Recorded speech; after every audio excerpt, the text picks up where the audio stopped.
हे guys, welcome back once again. एक बार फिर आप सबको एक नई वीडियो के साथ। UP TET my dear student, आज धीरे धीरे बहुत जल्दी वक्त बीतता जा रहा है। समय बहुत कम है। नवंबर महीना चल रहा है, 28 नवंबर को एग्ज़ाम होने हैं। तो आप सबको बता दूं कि यूपी बोर्ड की अगर तैयारी कर रहे हैं, यूपी टेट की तैयारी कर रहे हो, सी टेट की तैयारी कर रहे हो, तो यह इंग्लिश का ये प्रैक्टिस सेट बहुत ही इंपॉर्टेंट है आप सबके लिए। इन्हीं से इसी प्रकार के क्वेश्चन आपसे पुटअप किए जाते हैं, क्या कहते हैं, यूपी टेट और सी टेट में। तो इन सब के लिए मैं ये बात कहना चाहता हूँ कि इज्जतें, शोहरतें, चाहतें, उल्फतें, कोई भी चीज़ दुनिया में रहती नहीं है। कोई भी चीज़ दुनिया में रहती नहीं है। आज मैं हूँ जहाँ, कल कोई और था। ये भी एक दौर है, वो भी एक दौर था। आज इतनी मोहब्बत ना दो दोस्तों कि मेरे कल के खातिर कुछ भी ना रहे। आज का प्यार थोड़ा बचा कर रखो, थोड़ा बचा कर रखो मेरे कल के लिए। कल जो गुमनाम है, कल जो सुनसान है, कल जो अनजान है, कल जो वीरान है। मैं तो कुछ भी नहीं मेरे मित्रों, मेरे दोस्तों। ये सारी चीज़ें आप बचा कर रखो।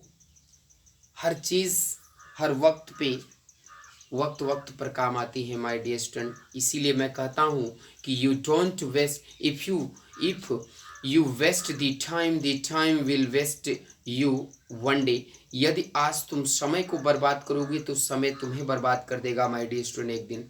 तो समय का सदुपयोग करो, क्योंकि time is a great healer. समय हर वक्त हर जख्मों का मरहम होता है माय डियर स्टूडेंट। सारे समय को आप समय के साथ काम करिए, कदम से कदम मिलाकर चलने का प्रयास करिए। एक एक पॉइंट को, एक एक नोट्स को आप नोट करने की कोशिश करिए। एक एक टॉपिक को नोट बनाकर, जब तक आप नोट नहीं बनाओगे तब तक कामयाब नहीं हो सकते हो माय डियर स्टूडेंट। इसलिए नोट बनाना बहुत ज़रूरी है माय डियर स्टूडेंट। तो नोट बनाने का प्रयास करो मेरे मित्रों, मेरे दोस्तों, मेरे सभी शिक्षकों को मेरी ओर से, आप सबके लिए मैं आपका English grammar with Ashok sir की ओर से सभी शिक्षकों को एक बार फिर से प्रणाम, नमस्ते, सत श्री अकाल। आप सब जहाँ कहीं भी हों, आप यूट्यूब पे जुड़ जाइए, English grammar with Ashok sir के साथ जुड़िए। आपको हर दिन का एक नए नए वीडियो, नए नए टॉपिक लेकर के आते हैं आपको सिखाने के लिए। आज से आप लोग, तो मैं गारंटी देता हूँ कि इंग्लिश में एक भी नंबर आप मिस नहीं करोगे अगर आप इसको ध्यान से नोट्स बनाया, इसको और देखा, लिखा, समझा, तो आपको ज़रूर आएगा। चलिए पॉइंट पे बात करते हैं। Point out the correct indirect form of. देखो माय डियर स्टूडेंट, सही इनडायरेक्ट स्पीच को चुनना है। लिखा है mother said dot dot, mother said comma inverted comma don't go out in the rain. यानी कि यहाँ पर इसका सही इनडायरेक्ट क्या होगा, यह ध्यान रखिए। Option A, mother requested him not to go out in the rain. Option B, mother pleaded not to go out in rain. तीसरा दे रहा है option C, mother suggested me not to go out in the rain. और चौथा दे रहा है mother forbid her to go out in the rain. तो माय डियर स्टूडेंट, अगर हमारा सेंटेंस, हमारे इम्परेटिव सेंटेंस है माय डियर स्टूडेंट, तो हमने कहा कि इम्परेटिव सेंटेंस में अगर ध्यान रखें डोंट का यूज हुआ है तो उसको दो तरह से बनाते हैं। अगर आर्डर्ड का यूज करते हैं तो डू को हटाते हैं, नॉट को नहीं हटाते हैं, बल्कि नॉट को टू से पहले लिख देते हैं। और अगर हम फॉरवर्ड का इस्तेमाल करते हैं तो डू नॉट पूरा हट जाता है। तो यहाँ पर ऑप्शन नंबर सी सही दिख रहा है, फॉरवर्ड का इस्तेमाल किया गया है। D, option number D, sorry, option number D सही है आपका। ऑप्शन नंबर डी आप सही लगा लीजिएगा। यहाँ पर लिखा है mother forbid her to go out in the rain. और बाकी पे देखिएगा माय डियर स्टूडेंट, देखिए दो टॉपिक होता है। अगर आर्डर्ड का इस्तेमाल करते हैं तो डू नॉट, डू को हटाते हैं, नॉट को नहीं हटाते हैं। और अगर फॉरवर्ड का इस्तेमाल करते हैं तो सिर्फ और सिर्फ दोनों, यानी डू नॉट पूरा हट जाता है माय डियर स्टूडेंट। तो आई होप दैट ये टॉपिक आपको अच्छी तरह से समझ में यहाँ पर आ गया होगा। नरेशन का ना चैप्टर आप लोग पढ़ डालिए, उसको एक दो बार उसको रिपीट कर डालिए, ताकि इससे कोई प्रश्न पुटअप किया जाए तो आप बड़े आसानी से सॉल्व कर लें। देखो अगला है दी सिनोनिम्स ऑफ। यहाँ पर सिनोनिम्स पहचानना है। दी सिनोनिम्स, सिनोनिम बताना है my dear student. Synonym, synonym क्या बताना है, देखो ध्यान से। सिनोनिम ऑफ किसका कह रहा है, देख लिया जाए। सिनोनिम ऑफ ए, है ना, एमनेस्टी, एमनेस्टी बता रहा है, एमनेस्टी का AMNESTY,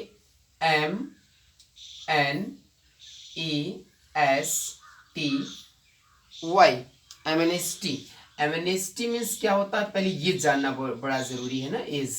अब एमनेस्टी, एमनेस्टी का सिनोनिम्स बताना है माय डियर स्टूडेंट, तो जल्दी से ऑप्शन की ओर गौर करते हैं, ऑप्शन की ओर ध्यान देते हैं। ऑप्शन क्या दे रहा है, ऑप्शन दे रहा है यानी कि पेनाल्टी, पेनाल्टी क्या दिया है, पेनाल्टी, पेनाल्टी ऑप्शन दे रहा है, पेनाल्टी। दूसरा दे रहा है ऑप्शन बी दे रहा है, जो आपका वो ऑप्शन बी में दे रहा है जस्टिस, क्या दे रहा है, जस्टिस। ऑप्शन सी जो दे रहा है माय डियर स्टूडेंट, वो ध्यान दीजिए, ऑप्शन सी में जो दे रहा है वो पार्डन दे रहा है, क्या दे रहा है, पार्डन। ऑप्शन सी में पार्डन दिया है, और ऑप्शन डी जो दे रहा है वो दे रहा है माय डियर स्टूडेंट रिलाइज, क्या करता है, रिलीज दे रहा है। तो RELEASE, ओके। अब ऑप्शन दिया है, पहले ये ध्यान रखो कि पेनाल्टी होगा कि फिर जस्टिस होगा या पार्डन होगा या फिर रिलाइज होगा। अब रिलीज में रिलीज दिया है माय डियर स्टूडेंट, रिलाइज में पढ़ रहा हूँ, रिलीज दिया है, तो ध्यान रखिए एमेनिस्टी। एमेनिस्टी मीन्स क्या होता है, पहले ये जानना है। एमेनिस्टी मीन्स क्या होता है, क्षमा करना। क्या होता है, सबसे पहले इसकी हिंदी वर्जन जान लो माय डियर स्टूडेंट, क्षमा करना। अगर किसी चीज को सीखना है, अंग्रेजी जानना है, तो मीनिंग को याद करना होगा माय डियर स्टूडेंट। अब मैं बता दे रहा हूँ, पेनाल्टी मीन्स होता है जुर्माना लगाना, क्या होता है, जुर्माना। एक एक की मीनिंग में बता दे रहा हूँ, जुर्माना। और जस्टिस मीन्स होता है, आप अच्छी तरह जानते हैं, न्याय, क्या होता है, न्याय होता है।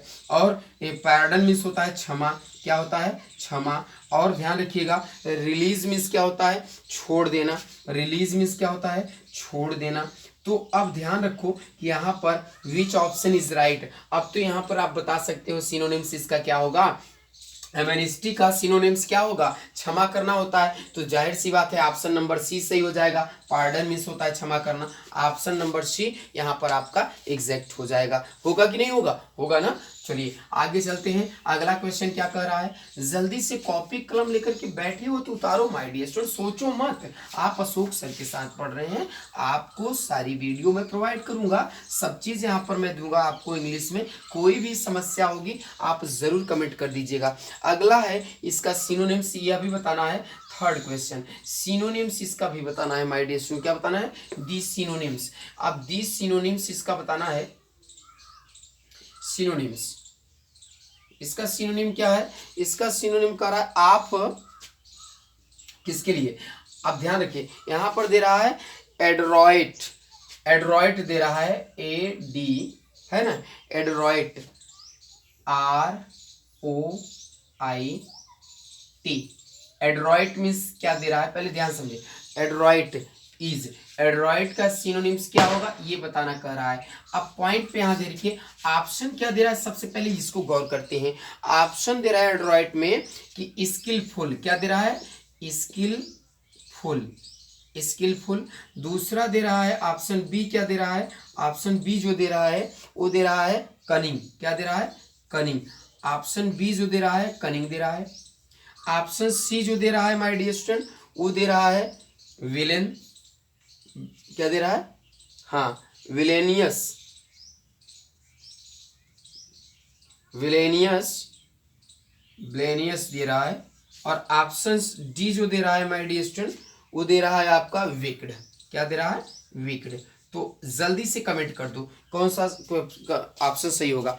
अब देखिए एड्रॉइट मीन्स होता क्या है, पहले ये जाना जाए। एड्रॉइट मीन्स होता है माय डियर स्टूडेंट एक्सपर्ट, क्या होता है, एक्सपर्ट। एक्सपर्ट का मतलब क्या होता है पता है, एक्सपर्ट का मतलब ये होता है माय डियर स्टूडेंट कि जो दक्ष हो, क्या हो, दक्ष हो। दक्ष का मतलब जो निपुण हो, कुशल हो, जिसको हम निपुण बोलते हैं, क्या बोलते हैं, निपुण बोलते हैं, जिसको हम कुशलता कहते हैं, यानी कुशल हो, जो एकदम चालाक कुशल हो, राइट। तो पहले ये ध्यान रखो कि यहाँ स्किल, स्किल मीन्स क्या होता है, कुशल, स्किल मीन्स क्या होता है, कुशल। अब ध्यान रखिए कनिंग मीन्स क्या होता है, चालाक। इसकी मीनिंग मैं बता दे रहा हूं, मीनिंग को याद करना होगा माय डियर स्टूडेंट, आपको वोकैब को स्ट्रॉन्ग करना होगा। और विलेनियस मीन्स होता है दुष्ट, क्या होता है, दुष्ट। और ध्यान रखिए, विलेनियस मीन्स भी होता है दुष्ट और वेक्ड मीन्स भी होता है दुष्ट। तो आई होप दैट इन दोनों का मीनिंग तो एक जैसा होता है, तो स्किलफुल हो जाना चाहिए। क्या हो जाना चाहिए? एड्रॉइड का मतलब स्किलफुल, यानी ऑप्शन नंबर ए राइट होगा, स्किलफुल हो जाएगा। क्यों? क्योंकि एड्रॉइड का मतलब होता है एक्सपर्ट, एक्सपर्ट का मतलब होता है निपुण, दक्ष यानी कुशल। तो इसके लिए हम क्या लगा देंगे? इसके लिए हम लगाएंगे स्किलफुल। चलिए आगे चलता हूं। अगला कॉन्सेप्ट में क्या कह रहा है? अगला कॉन्सेप्ट में ये दे रहा है आप सबके लिए कि ध्यान समझना, बहुत इंपॉर्टेंट है, यूपी टेट के लिए बहुत इंपॉर्टेंट है, सी टेट के लिए बहुत इंपॉर्टेंट है। कॉपी कलम लेकर के बैठे हो तो आज ही अभी तुरंत, डोंट बी लेट, देर मत करो माय डियर। इनक्रेडिबल मीन्स क्या होता है पहले ये ध्यान रखो। चौथा क्वेश्चन करा इनक्रेडिबल, क्या करा? इनक्रेडिबल मीन्स क्या होता है पहले ये बताना है। इनक्रेडिबल, इनक्रेडिबल का मीन्स पूछ रहा है, मीन्स इनक्रेडिबल मीन्स होता क्या है? ऑप्शन दिया है, इनक्रेडिबल पूछ रहा है तो ऑप्शन क्या दे रहा है ये ध्यान रखिए। ऑप्शन दे रहा है my dear student surprising, option दे रहा है सरप्राइजिंग, ऑप्शन दिया सरप्राइजिंग। बी ऑप्शन दे रहा है इंटरेस्टिंग, इंटरेस्टिंग। और सी ऑप्शन दे रहा है my dear student disgusting, disgusting.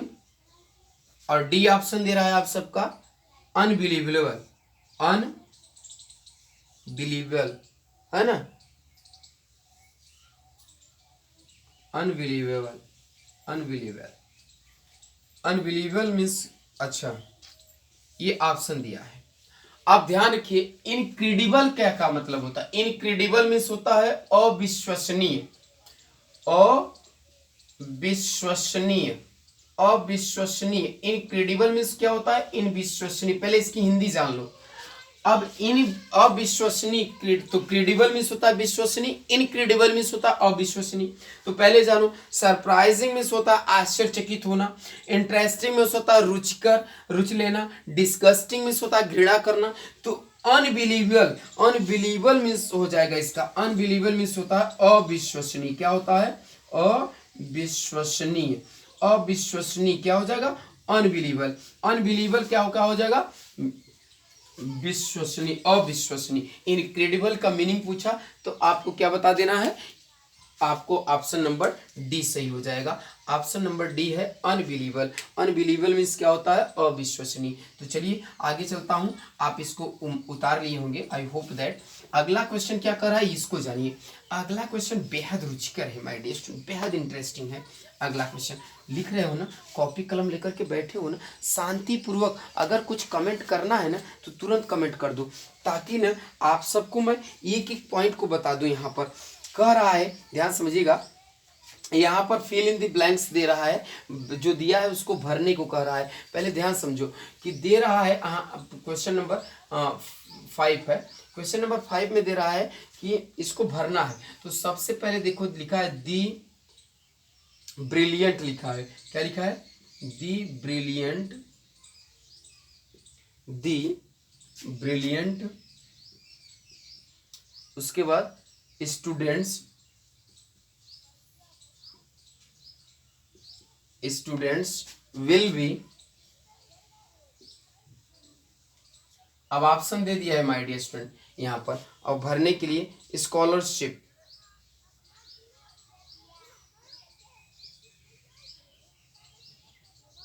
Scholarship, right, scholarships. अब ऑप्शन यहां दे रहा है, ध्यान समझिएगा, ऑप्शन दे रहा है माय डियर स्टूडेंट ऑनर्ड। जब गवर्नमेंट आपको स्कॉलरशिप देता है तो सम्मानित करता है? नहीं, क्या करता है फिर? अवार्ड, अवार्डेड लिखेंगे।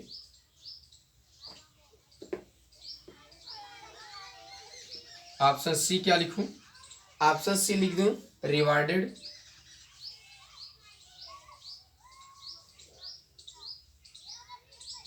रिवार्डेड। और ऑप्शन डी क्या लिखूं? ऑप्शन डी लिख दूं फॉरवर्ड।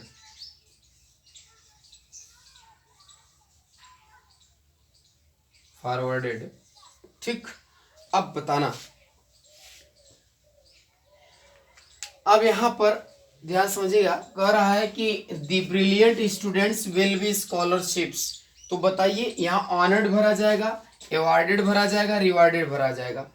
तो अब सबसे पहले ध्यान रखना है कि यहाँ पर ऑप्शन नंबर बी भरा जाएगा। पहले तो ये जान लो, ऑनर्ड मीन्स होता है सम्मानित करना, तो गवर्नमेंट तो आपको सम्मानित नहीं करेगा, सम्मानित करना होता है। दैट्स राइट, एक मीनिंग लिख लो पहले। रिवार्ड अवार्ड होता है पुरस्कृत करना होता है ना। अब पुरस्कृत करना होता है, और रिवार्ड का मतलब होता है कि किसी वस्तु के बदले में कोई वस्तु दिया जाए, उसी को कहते हैं रिवार्ड। यानी कि किसी वस्तु के बदले में, किसी वस्तु के बदले में कोई वस्तु दी जाए, इसको रिवार्ड कहते हैं। और फॉरवर्ड मीन्स होता है आगे। तो यहां पर ऑप्शन नंबर बी सही हो जाएगा। राइट कर लो, ऑप्शन नंबर बी दिख रहा है ना। नोट कर रहे हो कि नहीं कर रहे हो? जल्दी से नोट करने का प्रयास करो, ऑप्शन नंबर बी सही हो जाएगा। क्लियर? आगे चलता हूं। एक एक टॉपिक को मैं आज बता रहा हूं ताकि आप सबको कोई समस्या ना हो। किसी समस्या का प्रॉब्लम अगर हो रहा होगा तो अशोक सर के यूट्यूब चैनल पर जरूर कमेंट कर दीजिएगा, ताकि आप सबको सही जवाब मिल सके, सारे प्रश्नों का आपको सही जवाब मिले। तो यहाँ पर देखिएगा, क्वेश्चन है एक, क्वेश्चन है अगला कि the dictionary of a language. 6 question है। The dictionary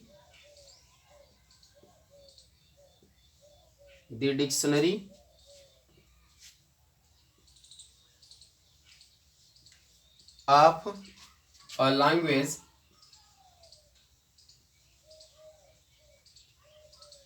that's right space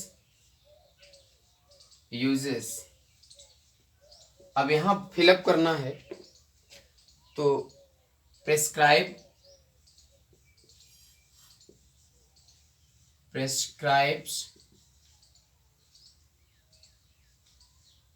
दूसरा दिया है डिस्क्राइब्स,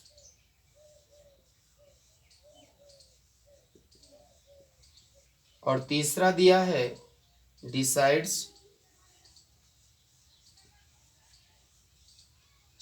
डी नंबर दिया है इम्बिब्स।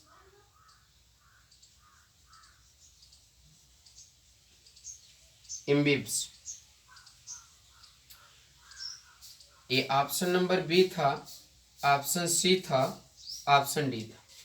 तो सबसे पहले dictionary of a language uses, कौन सी भाषा का प्रयोग किया जाता है डिक्शनरी में? प्रेस्क्राइब्स किया जाता है। प्रेस्क्राइब का मतलब होता है, यानी कि प्रेस्क्राइब मतलब होता है रसीद को बताना, है ना। डिस्क्राइब मीन्स होता है विश्लेषण। डिस्क्राइब मीन्स होता है विश्लेषण, ध्यान समझिएगा, विश्लेषण होता है। तो यहाँ पर पहले तो एग्जैक्ट इसका जान जाइए ऑप्शन क्या होगा। तो इसका एग्जैक्ट ऑप्शन यही होगा, डिस्क्राइब, ऑप्शन नंबर बी सही होगा। और डिसाइड्स मीन्स तो होता है निर्णय लेना, और इम्बिब्स मीन्स क्या होता है? ग्रहण करना। क्या होता है? ग्रहण करना। ग्रहण करना का मतलब ये है कि जब कोई रसीद या कोई कुछ चीजें दिया तो इसको इम्बिब्स करते हैं, ग्रहण करते हैं। तो ऑप्शन नंबर बी यहाँ पर सही हो जाएगा, ऑप्शन नंबर बी सही हो जाएगा। एक क्वेश्चन की और बात कर लेते हैं चलते चलते, ताकि आप लोगों को ये सारी क्वेश्चन को अच्छी तरह से समझ में आ गया होगा। अब उम्मीद करता हूँ अगली वीडियो में जब मिलूंगा तो आप सब अपना समस्या शेयर करेंगे। हमने लिखा क्वेश्चन नंबर 8 जो है, लिखा है कि इफ, क्या दिया है? इफ आई, स्पेस दिया है, और डॉक्टर,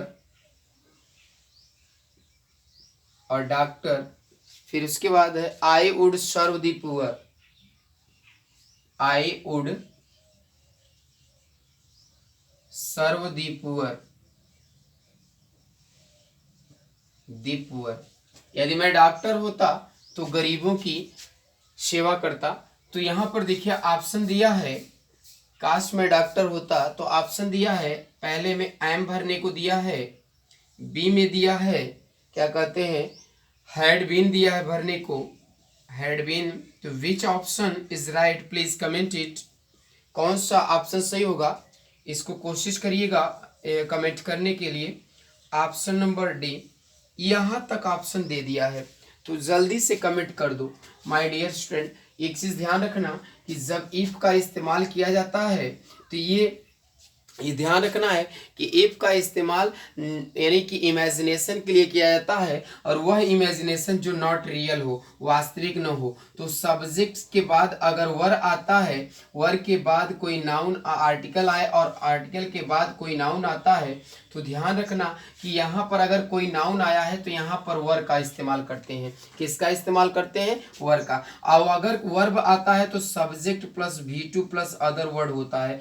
अगर वर्ब आता है तो subject plus had plus V3 होता है। ये कॉन्सेप्ट को गॉट अप कर लीजिएगा। इसका प्रयोग कहाँ करते हैं, कल्पना प्रकट करने के लिए। कहाँ करते हैं, कल्पना प्रकट करने के लिए। ऐसी कल्पना जो नॉट रियल हो, जो वास्तविक न हो। तो आई होप दैट आप यहाँ समझ गए होंगे। ऑप्शन नंबर सी यहाँ पर सही होगा, यानी कि कहने का तात्पर्य कि यहाँ वर भरा जाएगा।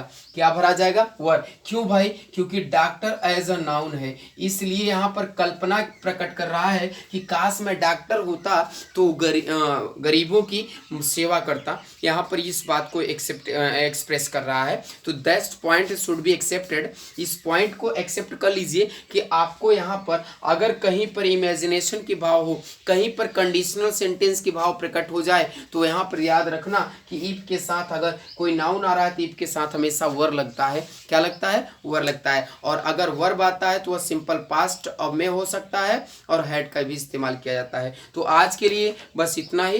Thank you, best of luck, thank you for watching my video. I should be try to give a new video every day my dear student. तो आज मैं आप सबसे एक चीज़ यही कहूँगा कि लाइक ज़रूर बढ़ाइएगा, सब्सक्राइबर को ज़रूर बढ़ाइएगा और बेल आइकन को दबाना न भूलिएगा, ताकि मेरा हर दिन का नोटिफिकेशन आप तक पहुँचता रहे, नई नई वीडियो आप तक पहुँचता रहे।